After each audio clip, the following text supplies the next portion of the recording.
Chapter 26. Tuesday mid-afternoon. It was now 2 o'clock. After Mac had taken away the gun-toting Cecily, the reporters had somehow found out she had been threatened at gunpoint in her home by the same person who had murdered the 2 recent victims in town. The media had arrived in an irritating avalanche. In defiance, Doreen had grabbed 4 lawn chairs, putting them on the sidewalk in front of her house. "If you'll wait here, you might as well be comfortable." When it came time to oversee the scuba diving, she snuck out the back.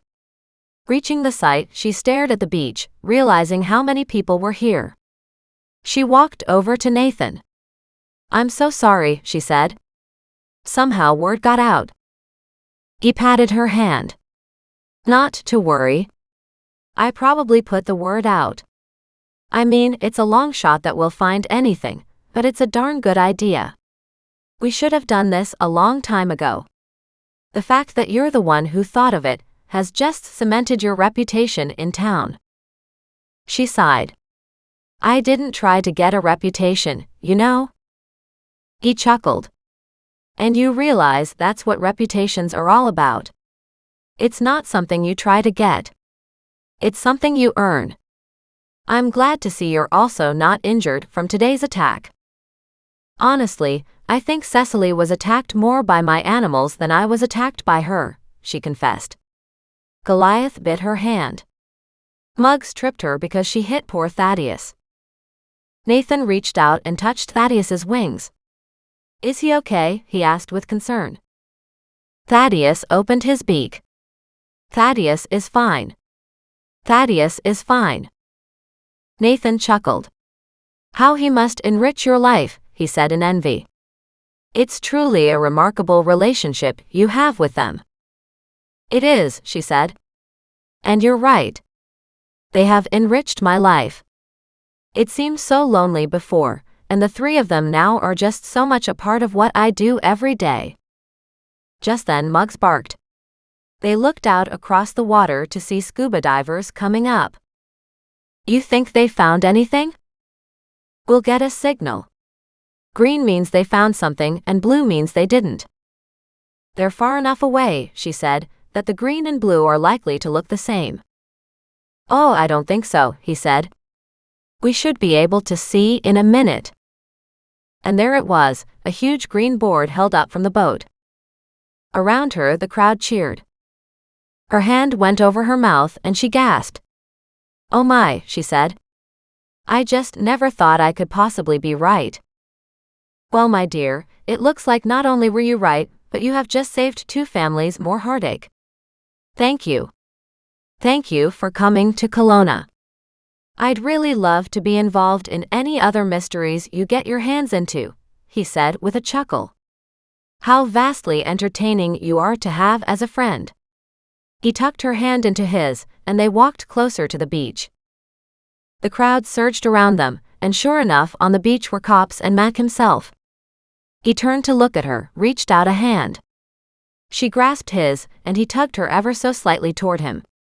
She wondered if that had something to do with Nathan on the other side of her, but Nathan stepped up with her, so the 3 of them were abreast. "You did a very good thing today," she said to Mac, tears in her eyes and a smile on her face. Mac said, "For that we have to thank Nathan. My diving friends went down with a few additions Mac enlisted," Nathan said. "They used my boat. But you, Doreen, are the one who found them. You figured out where they were. And why." She looked up at Mac. "Can the divers bring them up?" "2 of the divers out there are cops. They're search and rescue and retrieval specialists," he said. "If there's any way to bring them up, they will." He turned to look out across the water. "I don't know about the truck though." And sure enough, by the time the afternoon wore on and the boat finally came back in again, there were 2 body bags on board. She couldn't imagine what condition the bones were in now. Still, those small and thin bags carried the precious remains lost for decades. The cops hopped out and walked over to Mac. They shook hands. One said, "We're not coroners but looks like a child and an adult male." Did you get any identification off the vehicle? Doreen asked anxiously. Better than that, he said. The license and insurance were in the glove box in a plastic bag. There's also a plastic backpack here with Paul's name on the inside. We brought that up too. You were right. It's Paul and Henry, missing for over 29 years. She stepped back, overcome with emotion. So maybe her reputation here had been solidified.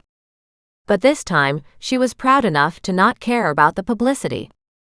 Somehow she'd cleared the names of 2 different generations of Huberts. Henry was now clear of kidnapping Paul, and Josh was cleared of Celeste's murder. More than that, she'd brought 2 people home. And home was where they belonged. She sniffled. Mac turned to look at her. She shrugged and smiled.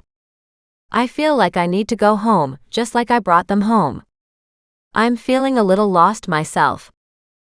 His gaze narrowed. Are you okay? I'm fine, she said with a smile. I'm really fine. In fact, I'm the best I've been in a very long time.